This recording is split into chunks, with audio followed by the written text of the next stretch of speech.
ನಮಸ್ಕಾರ ಸ್ನೇಹಿತರೆ.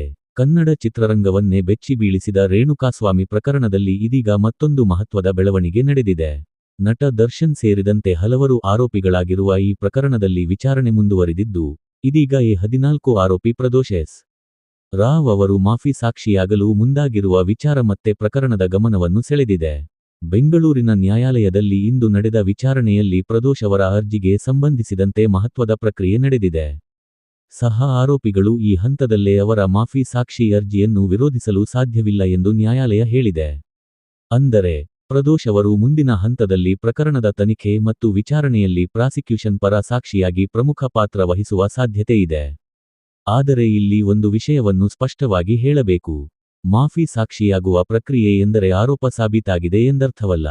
ಪ್ರಕರಣದ ಅಂತಿಮ ಸತ್ಯವನ್ನು ನ್ಯಾಯಾಲಯದ ವಿಚಾರಣೆ ಮತ್ತು ಸಾಕ್ಷ್ಯಾಧಾರಗಳ ಆಧಾರದ ಮೇಲೆ ಮಾತ್ರ ನಿರ್ಧರಿಸಲಾಗುತ್ತದೆ. ಇನ್ನು ದರ್ಶನ್ ಅವರ ವಿಚಾರಕ್ಕೆ ಬಂದರೆ, ಸುಪ್ರೀಂ ಕೋರ್ಟ್ 2026ರಲ್ಲಿ ಜಾಮೀನು ವಿಚಾರದಲ್ಲಿ ಮಧ್ಯಪ್ರವೇಶ ಮಾಡಿದ್ದು, ಪ್ರಕರಣದ ವಿಚಾರಣೆಯನ್ನು ತ್ವರಿತಗೊಳಿಸುವಂತೆ ಬೆಂಗಳೂರಿನ ನ್ಯಾಯಾಲಯಕ್ಕೆ ಸೂಚಿಸಿತ್ತು.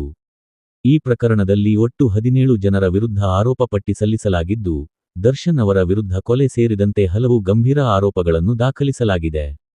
ಆದರೆ ಆರೋಪ ಪಟ್ಟಿಯಲ್ಲಿರುವ ಆರೋಪಗಳು ಮತ್ತು ನ್ಯಾಯಾಲಯದಲ್ಲಿ ಅಂತಿಮವಾಗಿ ಸಾಬೀತಾಗುವ ಅಪರಾಧ, ಇವೆರಡೂ ಒಂದೇ ವಿಷಯವಲ್ಲ.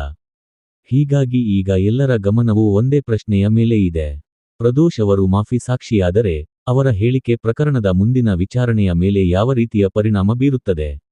ಅವರ ಹೇಳಿಕೆಗಳು ನ್ಯಾಯಾಲಯದಲ್ಲಿ ಎಷ್ಟು ಮಹತ್ವ ಪಡೆಯುತ್ತವೆ? ಇನ್ನು ದರ್ಶನ್ ಸೇರಿದಂತೆ ಉಳಿದ ಆರೋಪಿಗಳ ಕಾನೂನು ಹೋರಾಟ ಯಾವ ಹಂತಕ್ಕೆ ಹೋಗುತ್ತದೆ? ಇವೆಲ್ಲವೂ ಮುಂದಿನ ವಿಚಾರಣೆಯಲ್ಲಿ ಸ್ಪಷ್ಟವಾಗಬೇಕಿದೆ. ಈ ಪ್ರಕರಣದ ಪ್ರತಿಯೊಂದು ಬೆಳವಣಿಗೆಯನ್ನು ನ್ಯಾಯಾಲಯದ ದಾಖಲೆಗಳು ಮತ್ತು ಅಧಿಕೃತ ಮಾಹಿತಿಯ ಆಧಾರದ ಮೇಲೆ ನಾವು ನಿಮಗೆ ತಿಳಿಸುತ್ತೇವೆ. ವಿಡಿಯೋ ನಿಮಗೆ ಇಷ್ಟವಾದರೆ ಲೈಕ್ ಮಾಡಿ, ಚಾನೆಲ್ ಸಬ್ಸ್ಕ್ರೈಬ್ ಮಾಡಿ ಮತ್ತು ನಿಮ್ಮ ಅಭಿಪ್ರಾಯ